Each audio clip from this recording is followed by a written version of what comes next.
We found a disturbing number of recent school shooters were either on medication or were experiencing withdrawal. The list includes 15-year-old Kip Kinkle withdrawing from Prozac when he shot 22 classmates, killing 2 after murdering his mother and stepfather at his home in Springfield, Oregon. 18-year-old Jason Hoffman on Effexor and Celexa when he opened fire at his California high school, wounding 5. 15-year-old Sean Cooper on a mix of antidepressants when he shot students in Idaho. 15-year-old TJ Solomon, also on a mix of antidepressants when he aimed his shotgun at classmates in Conyers, Georgia, wounding 6. And 17-year-old Eric Harris on Luvox when he and partner Dylan Klebold killed 12 classmates and a teacher in the bloodiest school massacre yet, Columbine. You say to me, Pastor Chris, I asked my doctor about it and my doctor said it was fine. Your doctor said it was fine. Can I tell you a little bit about doctors? Let me explain something to you about doctors so you understand. Doctors don't make drugs. I want you to hear what I'm telling you now. This is important. Doctors don't make drugs. Doctors treat people, they try to cure, but they don't make the drugs or the equipment that they use. They don't fabricate the equipment and they don't make the drugs that they use. They follow the instructions because they want to keep their job, and so they follow what the regulators tell them and what the pharmaceutical industry tells them, period. They don't make the drugs. Well, doctor, what is doctor? Doctor is derived from the Latin docere, which means to propagandize, which means to instruct. It has nothing to do with healing. And that's on purpose, that name, that process. They know that they're not healing you. Oftentimes when we go to the doctor's office or to a hospital, we put our trust most of all our lives in the hands of the staff there. But are we putting too much faith in them? Medical experts now say an estimated 200,000 Americans die each and every year from medical mistakes. By the time a drug's approved and it hits the general population, we don't know even 50% of the side effects that are involved with that drug. He's trained as a professional to listen to other professionals. He depends on them being accurate. He hopes they are, he expects them to be, and they might not be. In extending the permeation of this evil work, the food industry has been unmasked as willful culprits in the grand scheme of things, as poisonous ingredients are being packaged into food, served to young children. The food a baby eats is so critical for development, and this national investigation found 95% of baby foods tested contain toxic chemicals, specifically heavy metals that can damage a baby's brain. An organization called Healthy Babies, Bright Futures is behind this research. The group tested 168 baby foods from major manufacturers in the United States. They found 95% contained lead, 73% arsenic, 75% cadmium, and 32% mercury. The research found the most toxic products were rice-based food items, sweet potatoes, and fruit juices. 2 years ago, the I-Team traveled to a lab in Colorado and interviewed a company testing 700 baby food products for toxins. And researchers told us back then that 35% of formula samples tested positive for some level of lead. Now, in this latest study, it does acknowledge that these metals are naturally occurring in soil and water. So if you're wondering what is safe for your baby to eat, researchers did give safer alternatives in this study, foods like frozen bananas or drinks like milk or water. A spokesperson for the FDA told me also that it actively monitors the levels of arsenic, lead, and more in foods, and that this study underscores its work in this field. Heavy metals in baby food. This is a new study that just came out, and it's really grabbing some headlines. This is from Consumer Reports. This is a headline: baby food and heavy metals, what parents should do now. The alarmingly high levels have been found in many big brands. This is the U.S. House of Representatives. It's their oversight committee, and this is what they found. They were looking at internal testing policies and results from individual ingredients and finished products for these food companies. And they write, 4 of the companies, Nurture, Beechnut, Hain, and Gerber, responded to the subcommittee's request. Walmart, Campbell, and Sprout Organic Foods refused to cooperate with the subcommittee's investigation. It goes on to say, according to internal company documents and test results obtained by the subcommittee, commercial baby foods are tainted with significant levels of toxic heavy metals, including arsenic, lead, cadmium, and mercury. Now, currently, there's no federal standard for these. The FDA relies on industry to regulate itself. It's a story we hear over and over, and it constantly fails. They fail to regulate themselves. Everybody, please listen. I'm so mad, I'm on the verge of tears. I have been giving my son, my youngest, my 9-month-old, this whole wheat Gerber food. Now, I'm kind of late on this video. My friend sent me a video about this stuff. I still had some of this left. So what I did was I put it in a sandwich bag right here. And on the video, it said there is metal in this stuff. I have a real magnet. This is a real, I have 2. They stick it together. I swear to God, no lie. 2 of these. Hold on, let me flip the camera. This is a magnet. They stick it together. No lie. This is the Gerber whole wheat. I'm pissed. Gerber got me messed up. Look at this. Do y'all see this metal in my baby food? And he have not been feeling well. I've been putting this junk in his damn cereal, and we just had to revert back to this regular rice because he just been boo-booing like so bad and just getting so raw like every 2 hours. They is trying to kill off. This don't make no sense. Do y'all see this? This is moving. This is a real magnet. I have two magnets. You put it in a sandwich bag and put it over this baby food. This is following it. This is freaking metal in this baby food. Bruh. Oh, the stuff I want to say right now. It is moving. It is literally moving. Let me just use one. Do y'all see this? I cannot make this up. These is not bugs. This is metal. Following metal. It's following it. Now, I just did a test on this regular one right here. This the regular rice. This is real. I just bought this yesterday. You can tell the difference. This is lighter than the wheat one. Let me do a side by side. This is the regular rice. This is the wheat right here. 2 different containers. Now, I'm finna test this one out. This is just the regular kind. Trying to make sure I get good quality for y'all. I see no metal in this. Y'all stop feeding y'all kids this stuff. My baby have not been feeling well.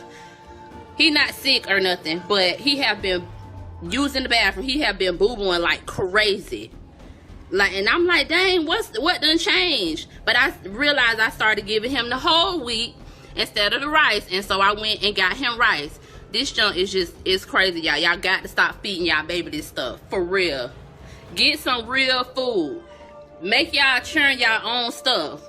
No human being should be eating processed frankenfoods.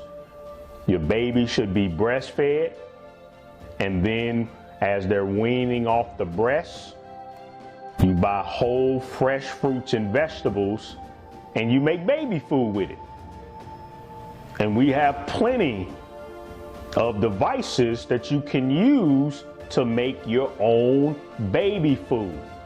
We have to stop being lazy. This is the health of our children. And we are living in a time where our children are more overweight and sicker than ever before. So while the food and pharmaceutical industries are actively out to poison and damage the health of innocent children and young people, necessity is laid upon God's people to be fiercely vigilant in the fight to protect these young ones. However, regardless of how badly damaged a person's health might be, there's healing for you in Christ, and with faith in your heart, you can receive healing and restoration for your body.